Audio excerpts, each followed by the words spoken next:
Yeah, so just to introduce myself very briefly, I am Ankur Shah. I'm a director at Young China Watchers in London. In terms of my personal and kind of professional connection to this panel, I've spent most of my professional career working on China-related issues. I've written about China for Foreign Policy, for The Economist, Nikkei Asian Review, and many others. And then on a personal level, most of my family live in India.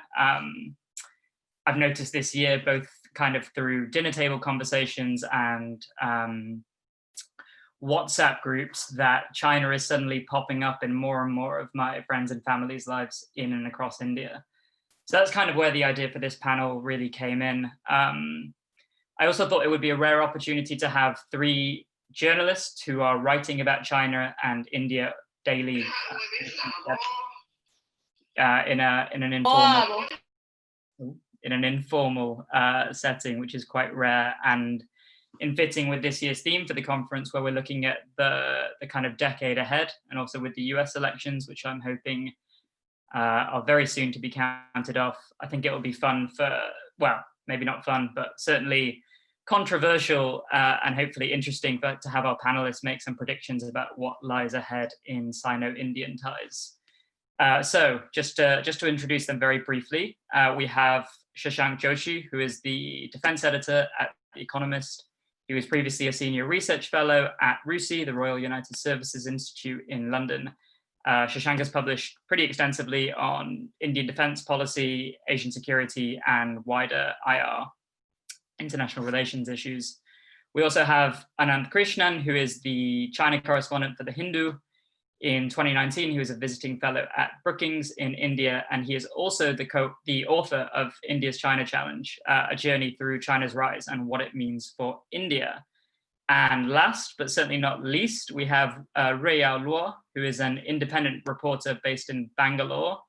I would wager that Ruiyao is one of the very few Chinese reporters who is living in India, writing from the ground independently. Ruiyao was a staff reporter at The Passage previously, where she used to track kind of Chinese investments. But after spending time in India, Ruiyao tells me she now writes more about social issues and Indian politics. So those are our speakers. That's kind of the agenda that we're looking at. And I think just to kick things off and have everyone kind of on the same page, because I appreciate this is a niche topic for some, what I thought would be fun is having each of the speakers just talk for 2 minutes on one of the key developments in the last year. So Shashank, if I could maybe start with you and maybe get you to talk about the border dispute just for 2 minutes. Then Ananth, I'll ask you to talk about the tech ban. I know that's something you're very familiar with. And finally, Ruiyao, I thought you could maybe introduce some of the narratives in China that kind of how China sees India. So just 2 minutes from each of you, and then we'll dive into some more questions from there. Lovely, thanks very much, Ankur. Can everyone hear me okay? Excellent. Okay, I'm going to set my timer here. So if I go over my 2 minutes, please gesticulate and scold me. Admirably pithy demands.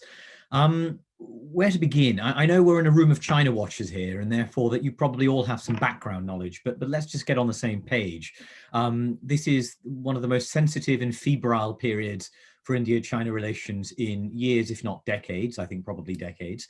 And the commonly accepted chronology, although there are substantial gaps and uncertainties in it, is that in the spring, according to Indian accounts, although mostly unofficial Indian accounts, PLA forces conducting exercises peeled away from those exercises and occupied positions on the disputed border with India in the region of Ladakh. And built up substantial military presence in the rear of those areas, quite a substantial military presence behind the disputed points, and also in some places conducted ingress and blocked Indian patrols in areas that would previously have been accepted as areas in which both sides could patrol, or the Indian side could patrol unhindered. And what developed was effectively a standoff that stretched all the way from the north up near the Depsang area, Dolat Beg Oldi. And if you haven't got a map open, this might be the time to Google a map and put it open on your screen, all the way down to the Galwan River Valley, an area that was in Indian eyes previously uncontested, down to the Hot Springs area, which is a kind of salient into Aksai Chin in Ladakh, and the Pangong area, so Pangong Lake and the Fingers area, which is a kind of an area on the north bank of Pangong Lake. That dispute escalated to the point of violence in ways that I think most of you will be familiar with.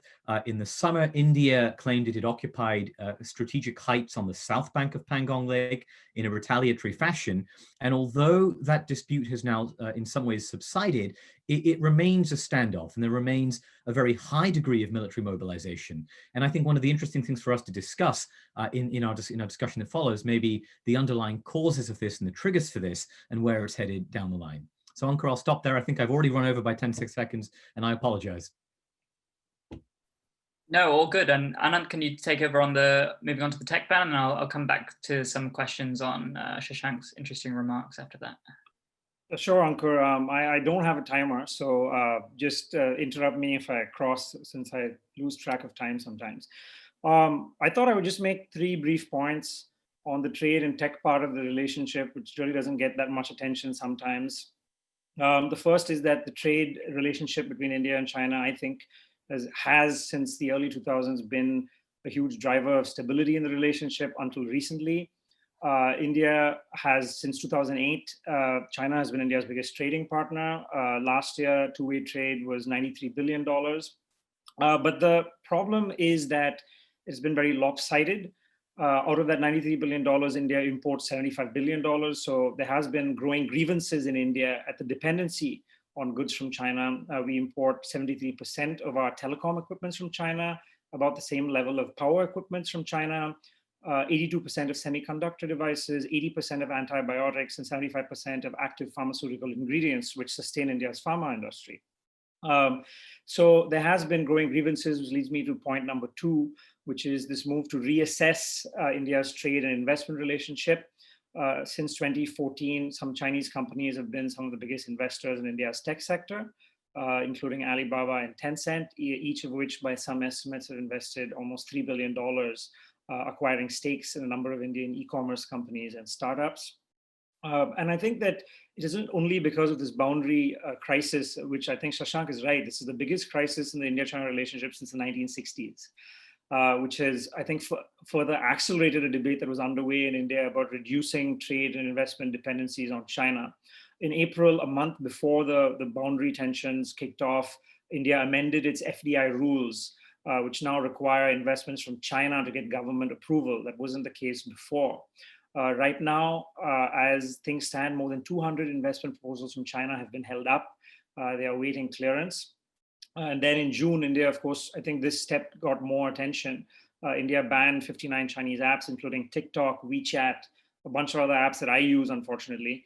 So now I have a VPN that I use when I'm in India, and the same VPN that I use when I'm in China. So at least I'm getting double use for the VPN. But beyond that, we've had the Indian government now stop Chinese projects in the highways sector, and as well as put curbs on importing power equipment. Final point, Ankur, I think we're at an interesting stage of the relationship where I think the model that has been in place since 1988, which is when the normalization of the relationship began after the 62 war, I think that model is now pretty much done and dusted. The essence of this model was compartmentalizing issues, that shelving the boundary dispute, leaving it for a future generation, working on areas such as trade and other multilateral issues where we had some convergence.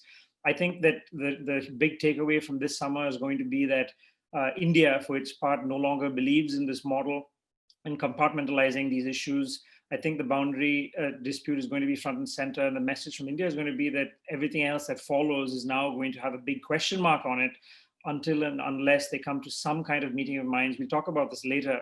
If solving the boundary is not possible, at least finding a way to prevent what happened this summer, which I would describe as the biggest rupture in the India-China relationship in many, many years. Thanks for that, Ananth. Really interesting. Yeah, lots of fodder for chat coming up after that. But Ruiyao, if you can just give your 2 cents now, perhaps. Yes. Hi, everyone. Thank you for having me here. So I just want to give a little bit brief introduction of why, as Ankur just mentioned, why I have shifted my focus on reporting. So this happened when I was last May, when the general election happened in India. I was just traveling across Kashmir, and I was talking to this local people. They were telling me about their own stories. And I have realized that this is kind of story that I have never read in any kind of Chinese media. So in China, the media thing is like for the professional or the institutional media, they're more focused on, let's say, US or Japan or some Europe country. So India is less important for them. So that's why we get limited information.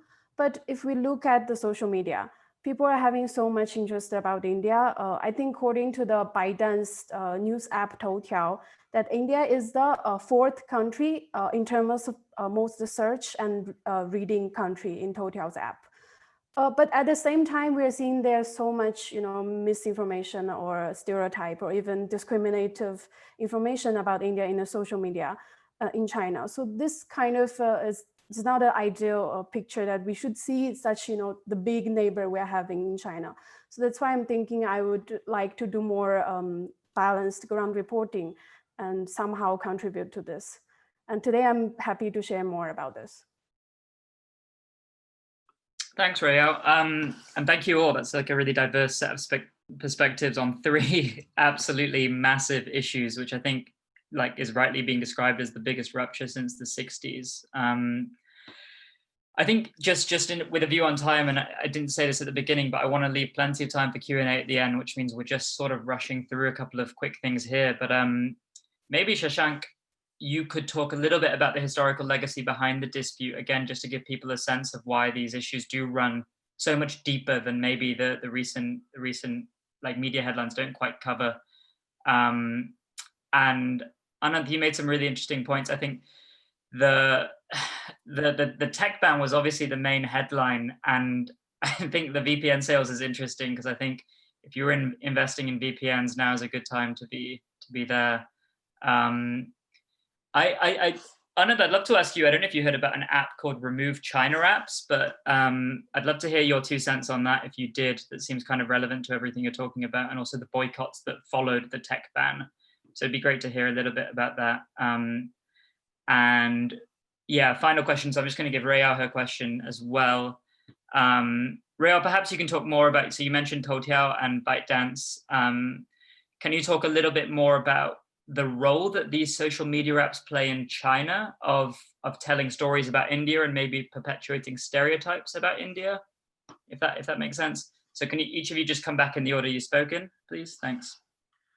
The historical legacy, gosh, we could do a sort of 2-3 hour lecture on this, couldn't we? But if I was breaking it down, I guess I would sort of put it into 3 categories. I would say there is the colonial legacy, which shapes the kind of, the idea of a buffer zone around British India and the complexities of that. So, for example, the idea that China rejects the notion that Anglo-Tibetan treaties are a legitimate demarcation of the border, or I should say, to be more clear, at times it has rejected that idea, as well as the idea of, simply the idiosyncrasies of imperial cartography, the use of poor high-scale maps to delineate areas that have very complex folds in the terrain, the idea of watershed principle conflicting with other principles in map making. So there's that colonial legacy that weighs on all of this between 2 post-colonial powers. Then there is the post-colonial legacy itself, the idea of post 47 India and China as independent actors engaging with each other on these terms. And I would say the single most important legacy of that is the trauma of the border war itself, and the way in which that weighs profoundly heavily on Indian perceptions of the relationship with China and on the way that relationship is framed, and in a way that is painful and makes compromise difficult. And then the last point is the modern legacy, and there are so many aspects of the modern legacy, but I would point to things like events in Tibet in the last 12 years, since 2008, in the way that has shaped China's own threat perception towards these border regions, the diplomatic legacy of the big drift that we have seen in India towards the United States over successive Indian governments, really since 2000 and particularly since 2008. All of those legacies, I think, are absolutely important. And I think what you were getting at in your question, Ankur, was maybe the older legacy, the kind of colonial legacy. But actually, I think, the British diplomatic and cartographic legacy, the legacy of Nehru and Mao, and the legacy of people like the Vajpayee government and the Singh government. These are all sort of an accretion of things that have built up over the years and made this issue so complicated. We can dive into any one of those if anyone feels like, but I think all of those contribute to this giant mess or this situation. Yeah, Ankur, let me address your question on this Remove China app, which was something that popped up in India this summer. This was sort of triggered around the time of the boundary crisis and the clash in Galwan Valley on June 15th, which was the first bloodshed, and it really sort of changed the sentiment in India in a huge way. Which I think anti-China sentiment in India probably reached a high in 2020. And this was an app that popped up that allowed Indian users to kind of, to put it crudely, de-Sinicize their phone. It would just find out apps that were China apps and delete them, but it was short-lived. I think it violated dozens of rules of both the Apple Store and the Play Store, so it didn't last very long. But it just goes to show a little bit in terms of the sentiment in India at the time. I think social media kind of maybe skews it. I don't think it's a great barometer of sentiment at the best of times. Just to give you an example, there were big boycott China campaigns on Twitter and Facebook in India through June, July, and August. And I read a pretty convincing report in September or October that showed me that Chinese smartphone sales in India remain as robust as they have ever been. Chinese smartphones still dominate the Indian market. I think sales generally are a little low because of COVID-19, but in terms of the proportionate share of the market, Indians are buying Chinese phones just as they were before. So sometimes I think these things make the headlines. But I think trade and commerce have their own way of changing changing the sentiments and mitigating those feelings that you see on social media. But having said that, Ankur, just a brief point. I think that regardless of this public sentiment, I think what we should pay attention to, the app ban made a lot of headlines. But I think in terms of policy, there genuinely is a reassessment in Delhi about the kind of trade and investment relationship it wants with China. I think the openness that there was to Chinese investment for the last 4 or 5 years, which the Modi government courted, I think that is now going to be revisited. They're making it very harder for Chinese companies to invest. I think Ruiyao maybe can weigh in on this, but for what I've been hearing from Chinese friends, a lot of people are rethinking their investment plans for India and putting their money elsewhere. Yes, that's actually also what I heard. So about how social media is playing the role of how Chinese sees Indians, I would like to share the most recent example. So last week, I think one of this Air India special flight flew from Delhi to Wuhan, and turns out 23% has tested positive for COVID-19. So this news was first leaked by the government media.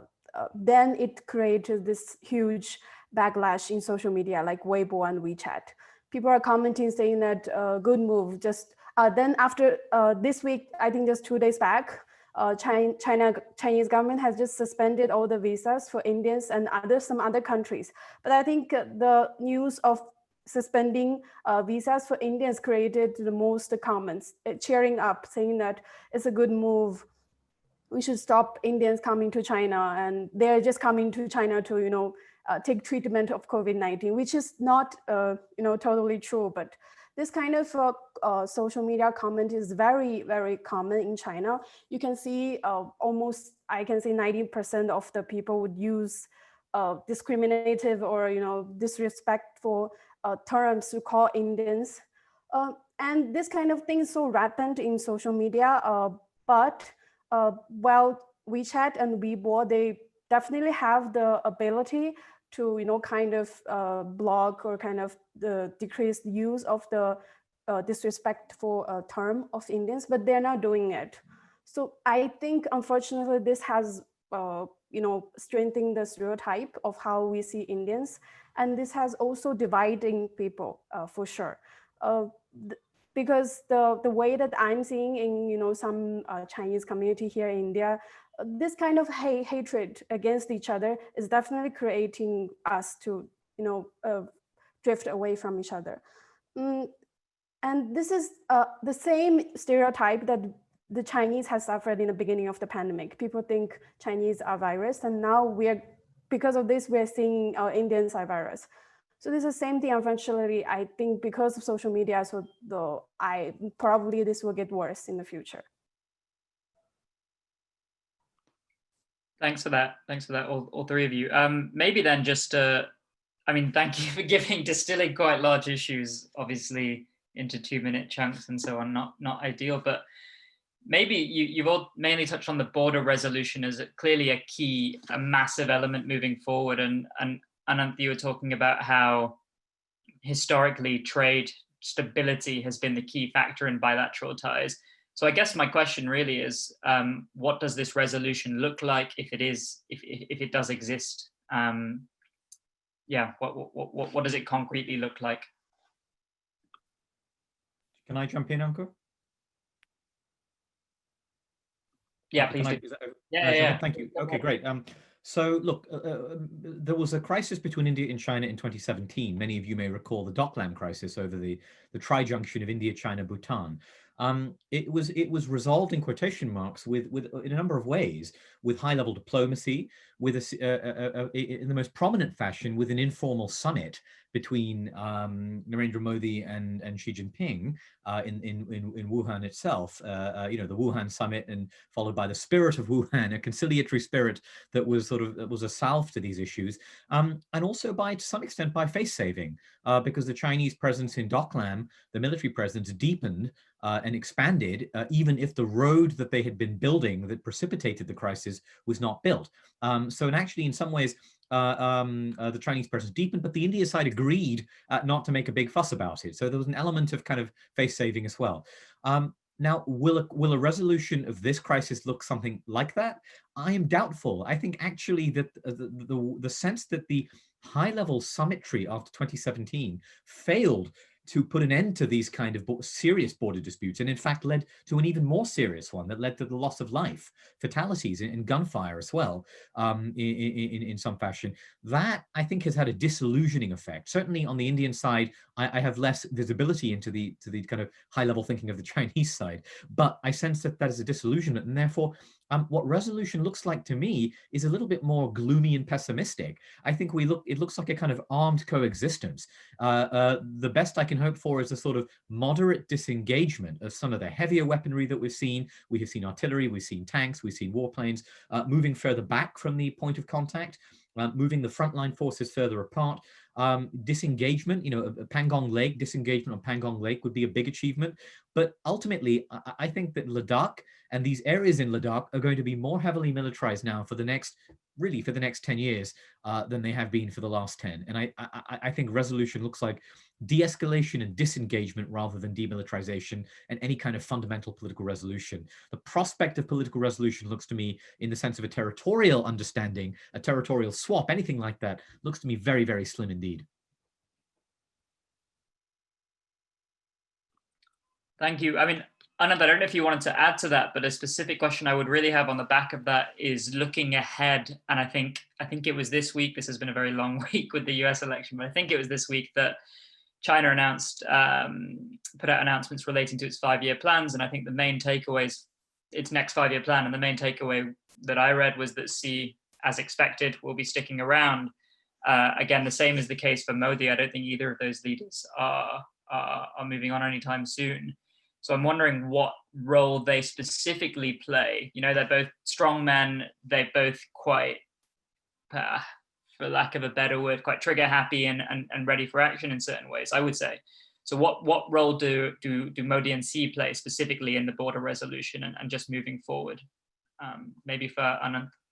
Yeah, I think that I would agree broadly with Shashank's pessimistic outlook. I think that what really stands out for me is the fact that the political leadership on both countries have been absent in taking a lead and doing something to resolve this crisis. The Indian government made much of the fact that they'd met 18 times, that President Xi came to Chennai, where I am right now. for a summit just in October last year. But both leaders, it seems, are very happy to let this play out on the ground. I don't think anyone wants to take ownership of this. They haven't spoken, as far as I understand, throughout this entire crisis. They haven't spoken once. And I think that it goes to show that in many ways, I think both of them are kind of hamstrung by the fact that, as you rightly described them, as nationalistic strongmen who have this base that they play to, that neither wants to be the one to take ownership of this crisis and try and resolve it. I think best case scenario would be, I think they've now agreed that the ongoing talks, they've agreed to a freeze and adding personnel. But I think, as Shashank says, getting them to disengage and dilute the military presence is going to be very difficult. But the broader structural trends will continue, which is India upgrading its infrastructure, playing catch up to China. And that's a reason why these crises are happening. China had a free run of many of these areas, less so now. In many ways, China wanted to respond to what India has been doing, which is one, I think, a compelling reason that explains why they pushed up to their version of the line of actual control this summer. I think that broader dynamic is going to be here. It isn't going anywhere under the Modi government as well. I would expect India to continue beefing up its posture. If anything, China's actions this summer have reinforced the logic in Delhi that they have to continue with upgrading military infrastructure in border areas. So I would agree with Shashank. It may be more of a live LAC than it was in the past, which isn't a good thing for the relationship. The boundary is going to be front and center. Everything else is going to take a back seat, which I think is, frankly, as far as I see it, it's no good for anyone. Thanks for that. I mean, I'd love to follow up with more questions about specifically the way the PLA are fighting in that region, but maybe we can save that for Q&A and just maybe briefly move away from the border resolution. And again, back to this question about 2020's China's kind of decade, which is the theme of the conference. It's been mentioned in the opening remarks through Cindy Yu. We were talking about the US election result and still being counted, but yeah, assuming we do have a Biden victory, how does that US election result affect the bilateral ties between the two countries? What do we think? All right, I'm happy to weigh in on that. I'm sure the others might as well. I think that the election, as far as, I don't think it's going to have a huge difference. I could be wrong. I don't think it's going to have a great impact in terms of the general contours of the India-US relationship. Trump actually hasn't been that bad for India in some ways. I mean, we've had trade problems with the US, but who hasn't had trade problems with the US with the Donald Trump? I think that security and defense ties have been developing quite rapidly. The momentum of that isn't going to change. I think there's a bipartisan consensus, as far as I can tell, on the logic of the India-US relationship, just as there is probably in an adverse way vis-a-vis China. So I would think that those dynamics, as I see it, I don't think are going to change in a huge way. And for India, there will be probably some things that they might be wary about in terms of the Biden administration being more outspoken on things like Kashmir. But I think, broadly speaking, I think the current trend of close India-US relations will continue, as well as the more confrontational India-China dynamic. I expect that to continue as well, as I see it. I'm not sure about whether you two agree or not.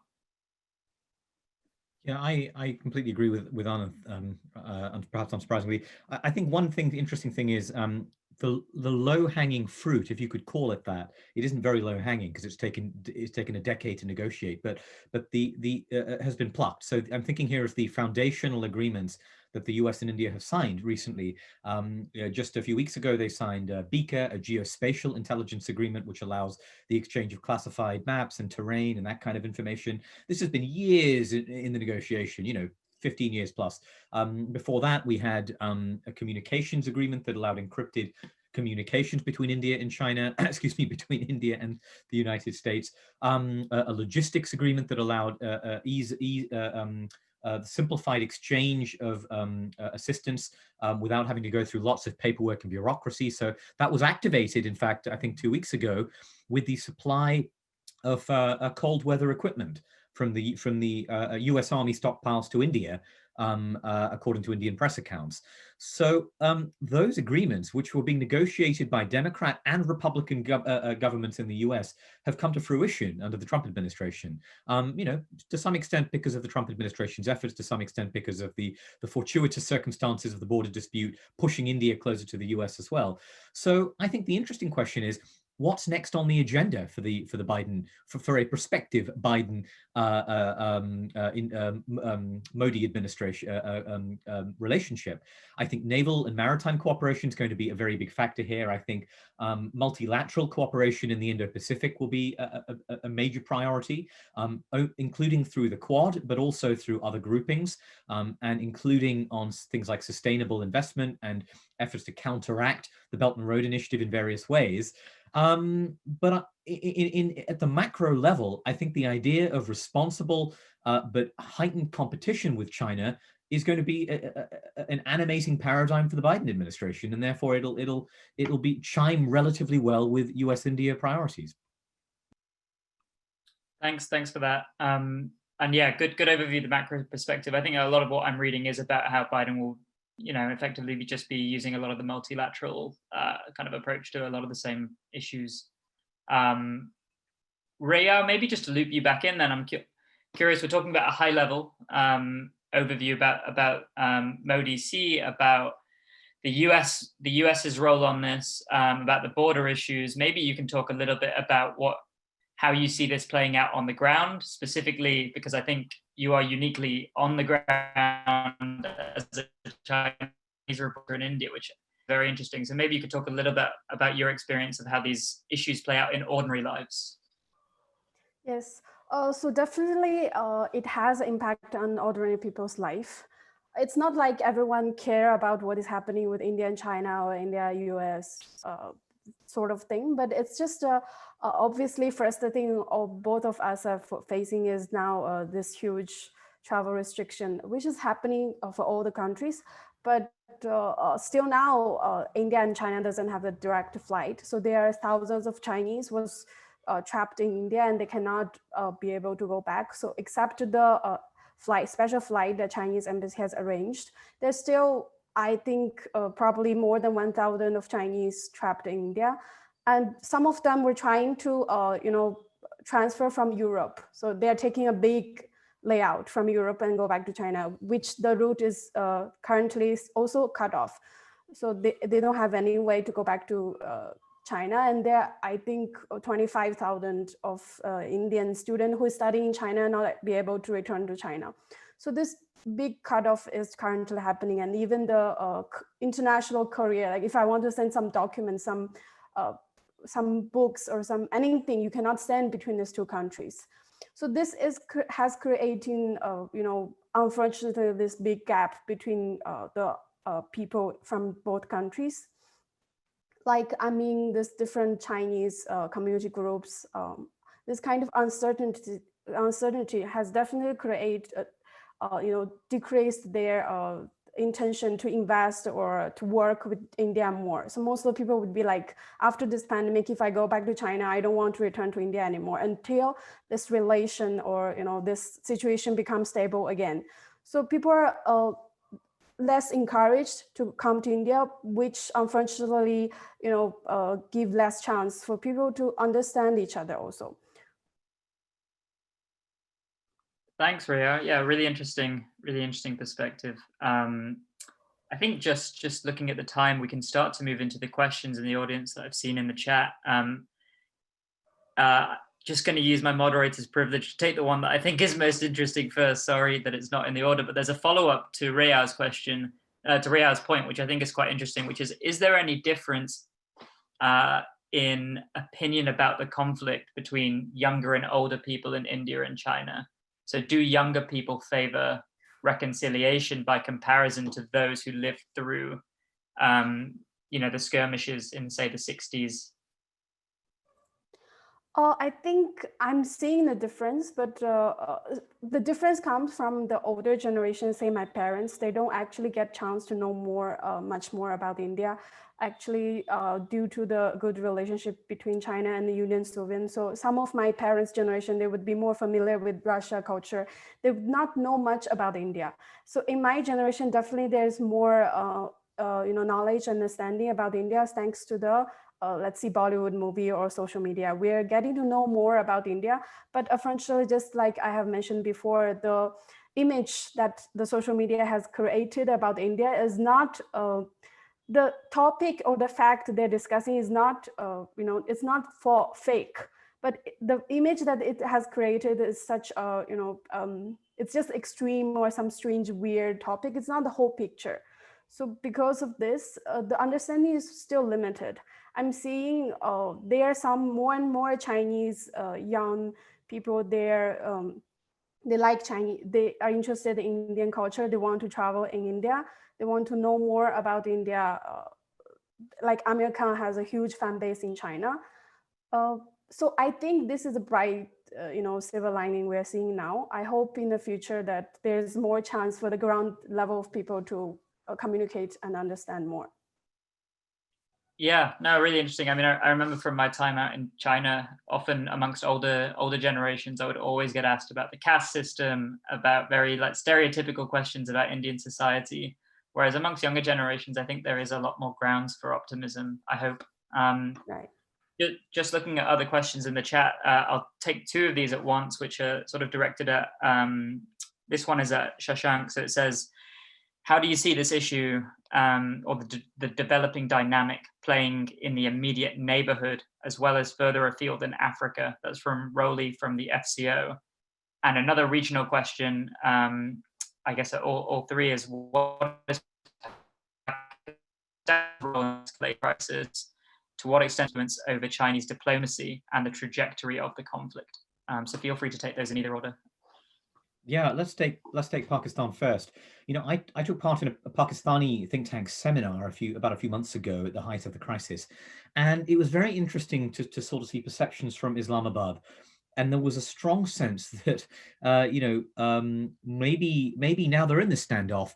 To resolve it, China will demand that India reverse its abrogation of the autonomy of Jammu and Kashmir from last year in 2019, which has a connection to this crisis insofar as the state was partitioned into two. Ladakh was hived off as a union territory. And when there were political comments in India about the status of Aksai Chin in the eastern part of Ladakh. So there's a connection, but there was a conviction in Pakistan that China will stand up and will demand that India make a big concession to Pakistan as a price of disengagement in Ladakh. Of course, that's nonsense. that is not how China sees it. That was not remotely realistic. But it was a sincerely held belief amongst a strategic elite in Pakistan. And the fact of the matter is, Pakistan's role in this crisis has been negligible. It's been absolutely negligible. I think it has very little influence over Chinese diplomacy, to be absolutely honest, considerably less than the Pakistanis would like to have. I think that we've seen this in crisis after crisis that the last 20 years, including Kargil itself, that China has weighed in on Pakistan's side less than than the Pakistanis would hope.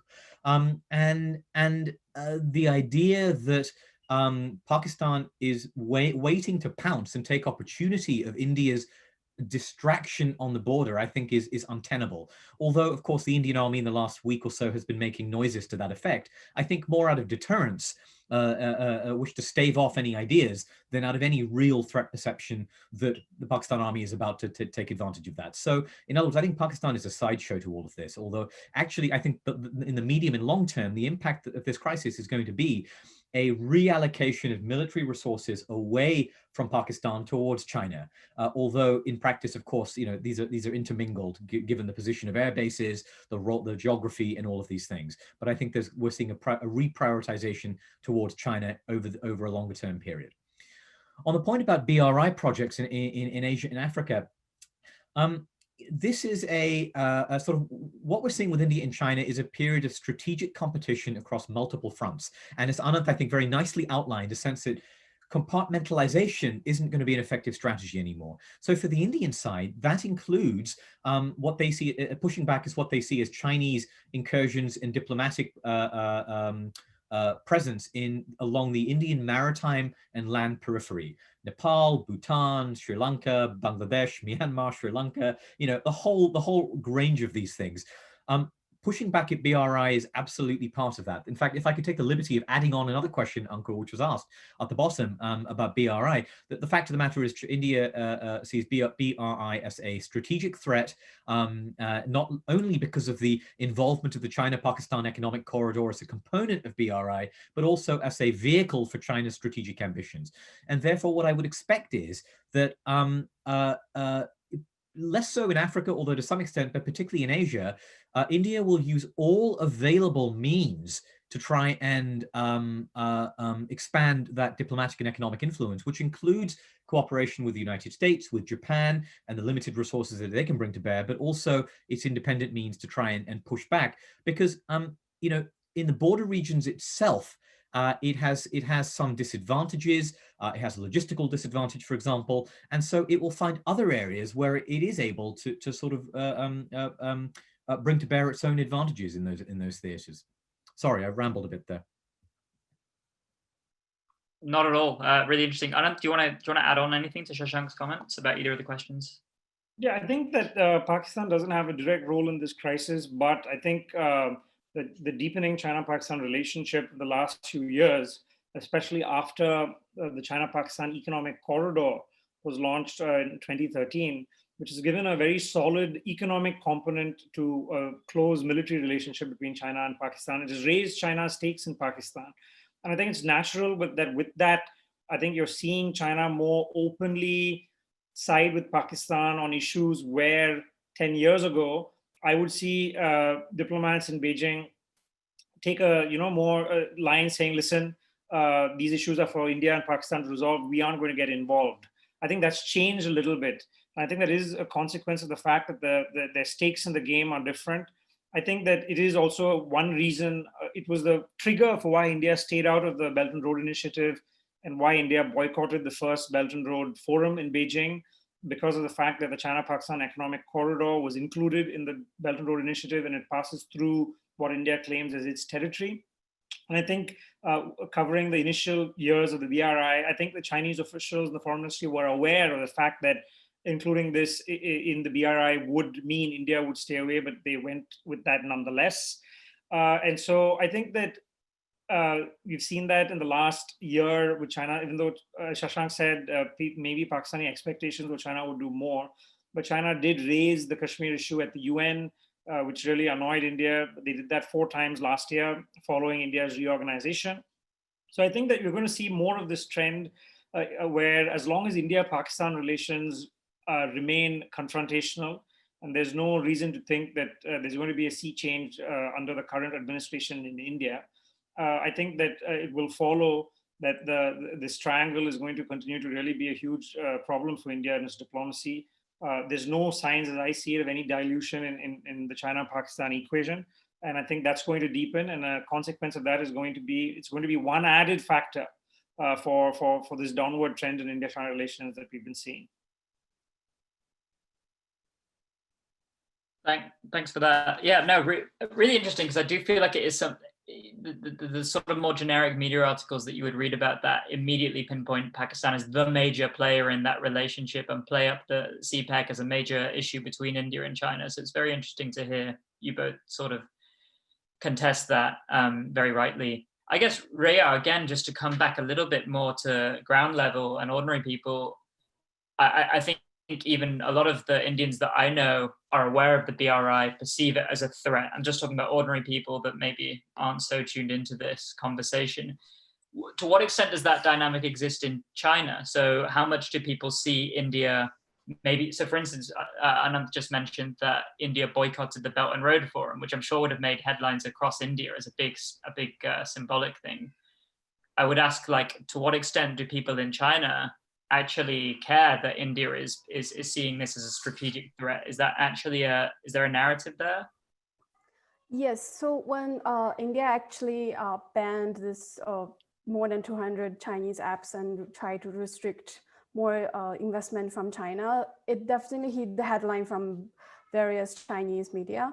And the reaction or feedback from readers, we're seeing, like always, I think, because the image that Chinese media has projected as India as a country is always from this very pride, like ignore India as a power to talk even equal to China. So we are seeing China, the feedback from readers would be like, this is only going to create problem for yourself. Like, we are not dependent on you, you are only dependent on us. So this also created more, divide people more, because there are already a lot of, because of the culture barriers. So there are already uncertainty for Chinese to invest in India.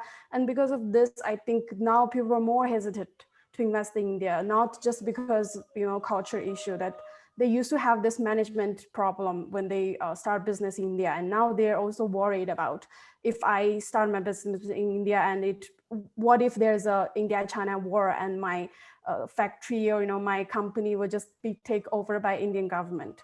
So this is actually people's concern, which personally I don't think it's likely, but this is people's concern I'm seeing. And out of interest, Ruiyao, what is your take generally on the BRI vis-a-vis either India or Pakistan, or because we're talking about it, I think Shashank put it quite concretely in geostrategic terms. Is that how you view it, or what is your perspective generally on Chinese investments abroad? So I think in generally, China is creating this One Belt, One Road investment. It's to increase more business from the Western countries, and it has to go through from India and Pakistan side. So I think it has creating more, maybe it has tightened the China's relationship with Pakistan, but I see the otherwise with India, but I don't think this is going to change in the near future, since India and China are both big country, and they both think this super power image of themselves. So I totally agree with what Shashank and Ananth just said. It's a very diplomatic response. Maybe Shashank, did you have anything to add? I just want to add one couple of quick things. First of all, my pet peeve is maps of the Belt and Road Initiative that are still around that show Calcutta as part of the BRI, which has been happening for 10 years, and it sort of drives me nuts. But anyway, what I wanted to add was a point on the regional side of things, which is something I should have said in my answer to the earlier point. The question really was, how will this play out in the region? These events, and I think we're already seeing it catalyze and accelerate a series of diplomatic trends that we were seeing prior to this point. As many of us will know, this week the Malabar exercise, the naval exercises that were originally US-India exercises, they were trilateralized to include Japan a few years ago, and after years of sort of back and forth and discussion and debate and hand-wringing, Australia was invited to join the exercises this summer. So these are now quadrilateral exercises in the Indian Ocean for the first time in 13 years. These are technically completely separate to the Quad diplomatic initiative, but the fact that the same four countries are involved in naval exercises has an obvious and serious symbolic significance. And that, in my opinion, would not necessarily have happened this year without the border dispute that we see. That's something that wouldn't necessarily have been taken for granted. And so it's accelerated India's willingness to conduct that kind of prominent, salient diplomatic balancing against China. Thanks for that.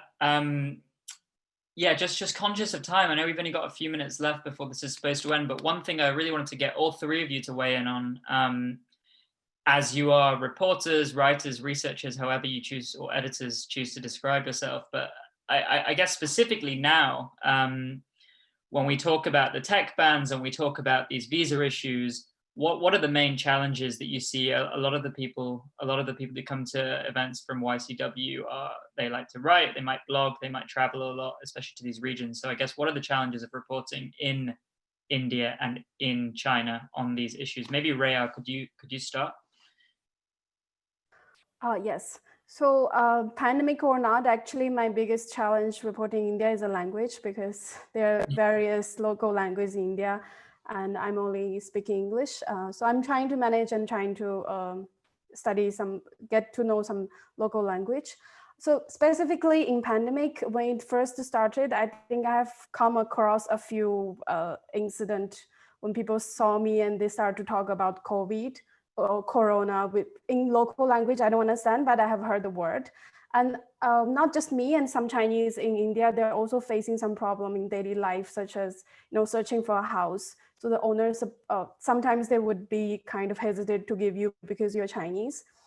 And I think one more thing is because of this relationship now between India and China, and sometimes as a foreign reporter, and when I reach out to the officers or the government, they're more hesitant to talk to me.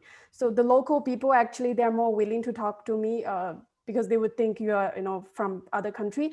But on the other hand, the state or the officer would be more cautious because they are thinking, oh, probably you will create a bad image about my country.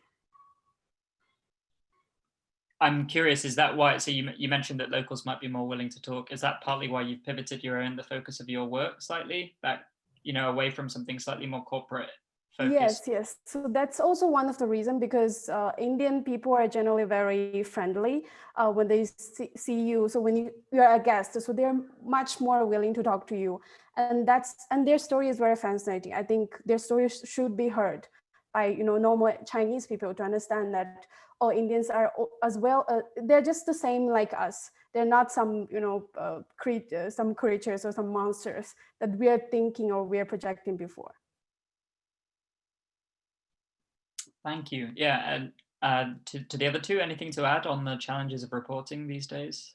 Yeah, I would say what I find is there is a huge problem in the asymmetry of information available from Indian and Chinese sources, and it makes it additionally difficult to achieve balanced reporting in a responsible way.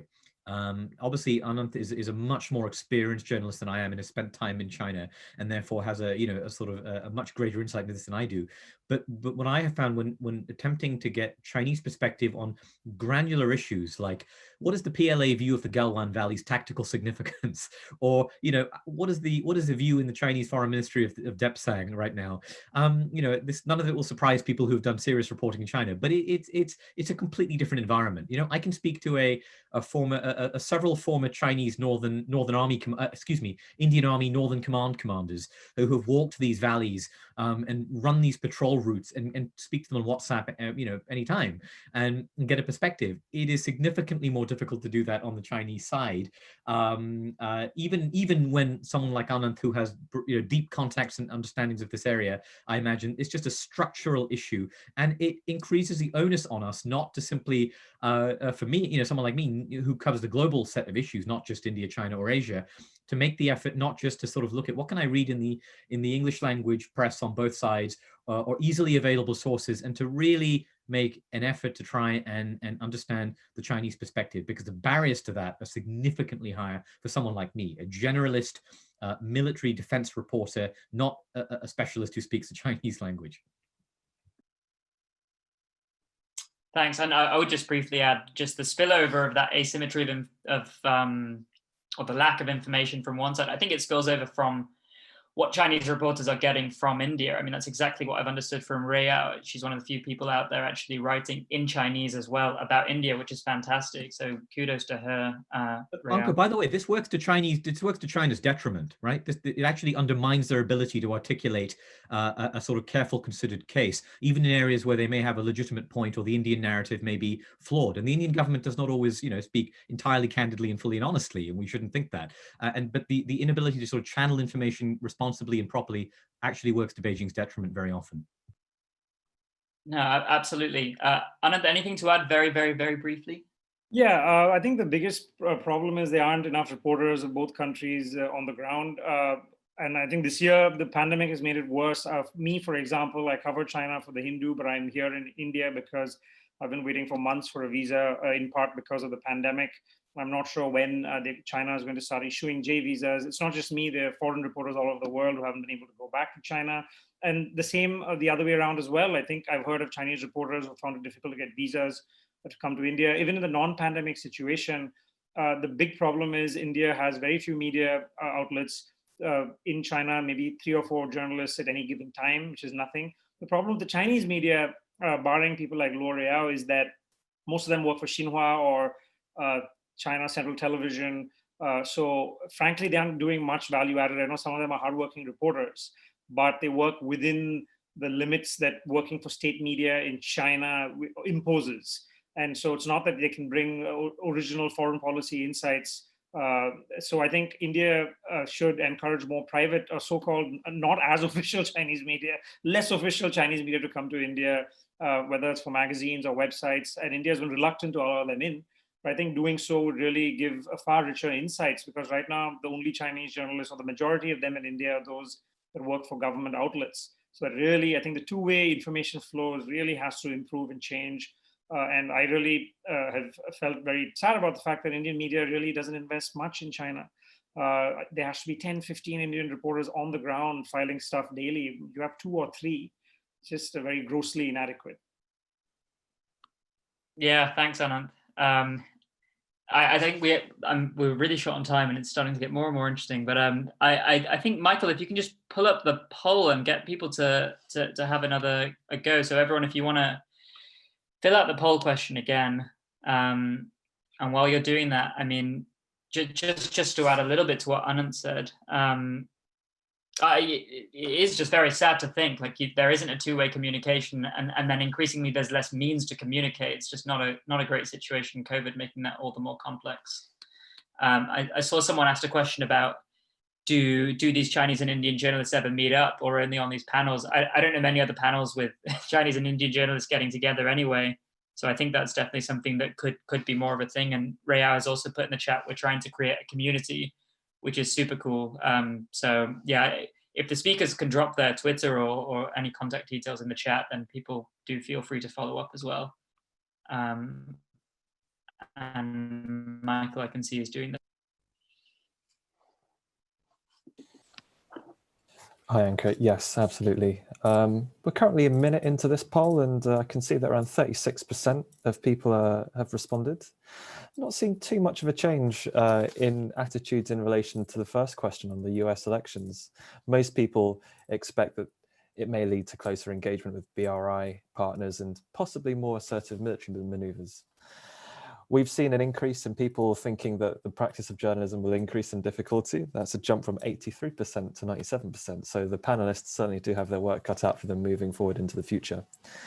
Apart from that, we've got a fairly even split of people thinking that China's decade is incoming. So that's 20% yes, 26% likely, 26% unsure, and 26% unlikely, and 3% no. So that's it on the poll front for now. Cool. I mean, just to round off then, I know we've run slightly over. Thank you so much to the 3 speakers, Ruiyao, Shashank, and Ananth, for making time to chat. And they've all dropped their contacts, their Twitters there, so I would really recommend following them. But yeah, thank you all for joining. Great discussions, and hope to see more in this space, actually.